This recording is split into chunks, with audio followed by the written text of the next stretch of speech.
মুসিবতে আমি করব কি?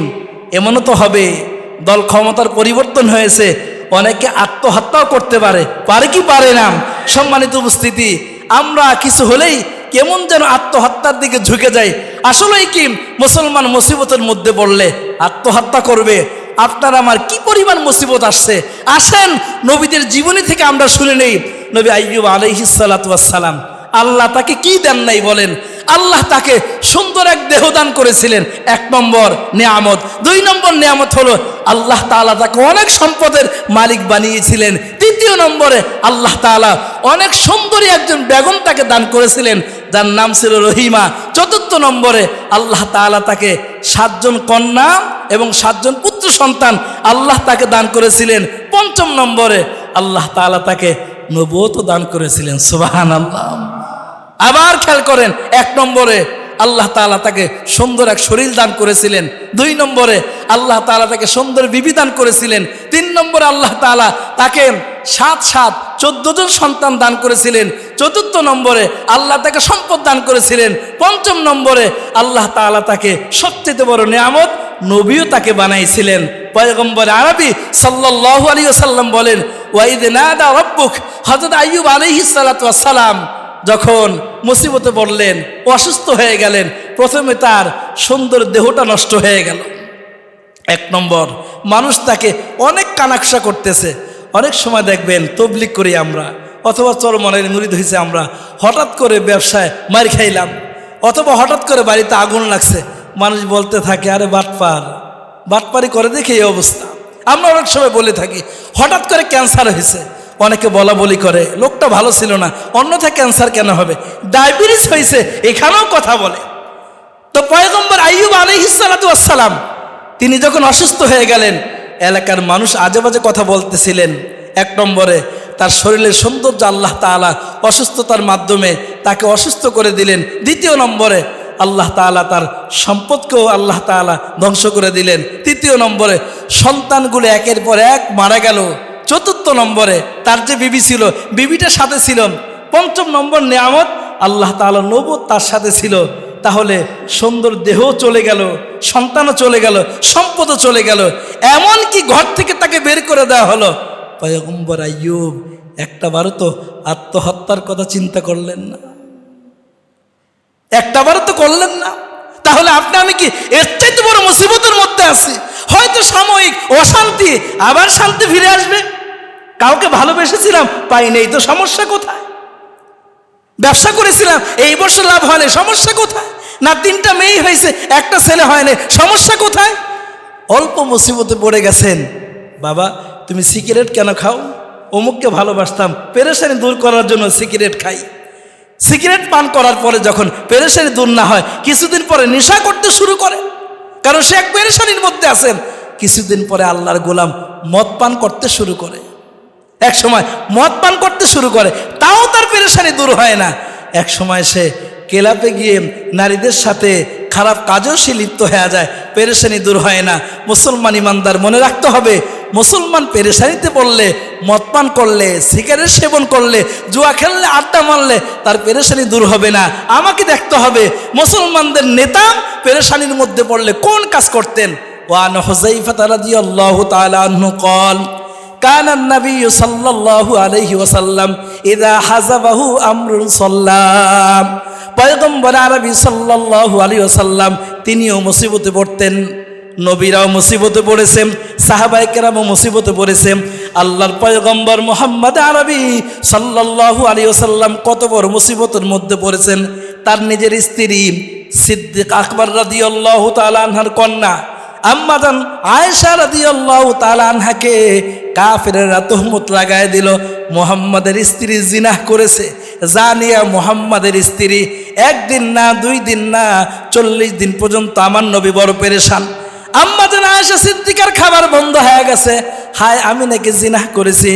আল্লাহর নবীর খাবার বন্ধ হয়ে গেছে, হায় আমার বিবি নাকি জিনাহ করেছে। কারণ আল্লাহর পয়গম্বর তো গায়েব জানেন না, তিনি গায়েবের মাধ্যমে জানবেন। 40টা দিন পর্যন্ত নবী আমার পেরেশান। কাফেররা বলেছে আম্মাজান আয়েশা সিদ্দিকা জিনাহ করেছে। জিনার তহমত লাগায় দিছে। আম্মা জান আয়েশা সিদ্দিকা এত বড় মিথ্যা তহমত নিয়েও একটা বারের জন্য তিনি আত্মহত্যার সিদ্ধান্ত নেন নাই, তিনি নামাজে দাঁড়ায় কান্নাকাটি করেছেন।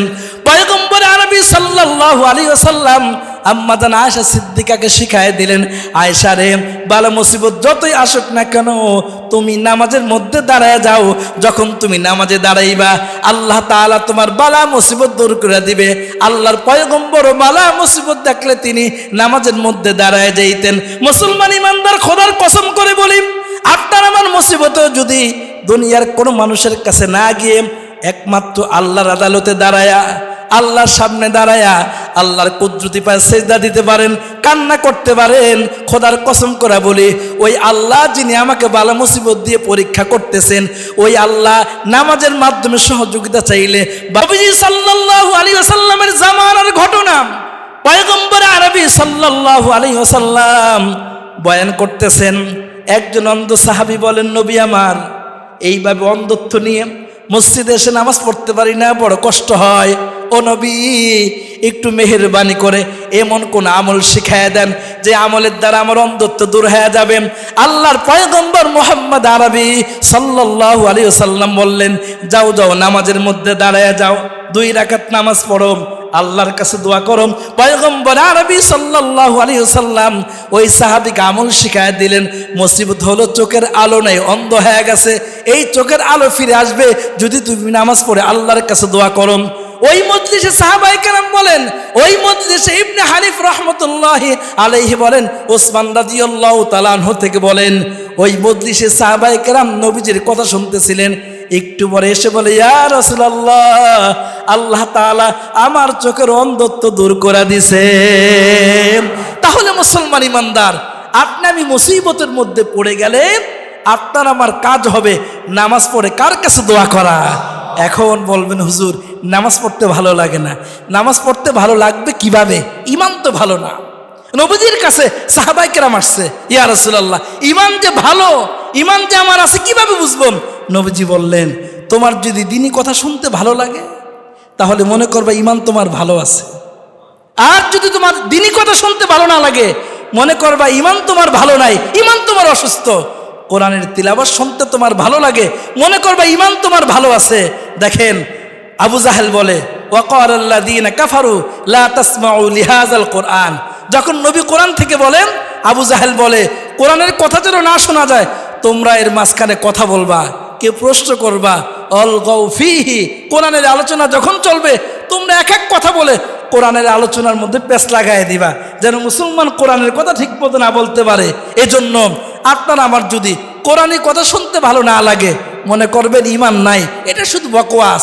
দাড়ি টুপি একটা শু, আসলে ভিতরে ইমানের গন্ধও নাই। কত দাড়িওয়ালা টুপিওয়ালা লক্ষ লক্ষ টাকা মেরে দেয়, ইমানদার কিভাবে মানুষের টাকা মারতে পারে? এজন্য আমার ভাই নবীজি বলে দিলেন, খবরদার, তোমার যদি ইমানের হালত এরকম হয় তোমার দ্বীনি কথা শুনতে ভালো না লাগে তাহলে তুমি মনে করবা তোমার ইমানটা নষ্ট হয়ে গেছে। এর প্রমাণ আমরা নিজে। এখানে আমরা যারা হাজি সাহেবান আছি, বাইতুল্লাহতে গিয়েছি, এখানেও নামাজ পড়ি। ইমাম সাহেব যখন ফজর নামাজের কেরাতটা লম্বা করে তখন কিন্তু মুসল্লির মেজাজটা খারাপ হয়ে যায়।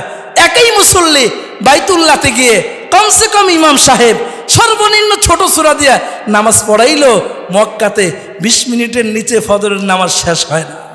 কারণ আমরা গিয়ে পড়ে আসছি। নামাজের পরে এক মুসল্লি বলতেছে, আমারই আপনজন, খুব কাছের মানুষ, বলতেছে, হুজুর কি পড়ল ইমাম সাহেব? দাঁড়াইলাম, নামাজ শেষ হয়ে গেল। আমি তো, মাথা ঠিক আছে? 21 মিনিট তেলাওয়াত করছি ইমাম সাহেব, এরপর কোন দাঁড়াইলো শেষ হয়ে গেল? কয় না, আমার তো মনে হয় দাঁড়াইলো আর শেষ হয়ে গেল। আমি মজা করে বললাম, আপনিই না বলেন হুজুররা বড় বড় সূরা পড়ে, মায়ের বাড়িতে খায় তো টের পায় না, আমাকে তো কাজকাম থাকে। ওই লোকটাই বাইতুল্লাহ এসে সে সূরা দিয়া নামাজ পড়াইছে, বলে ছোট্ট সূরা। কারণটা কি?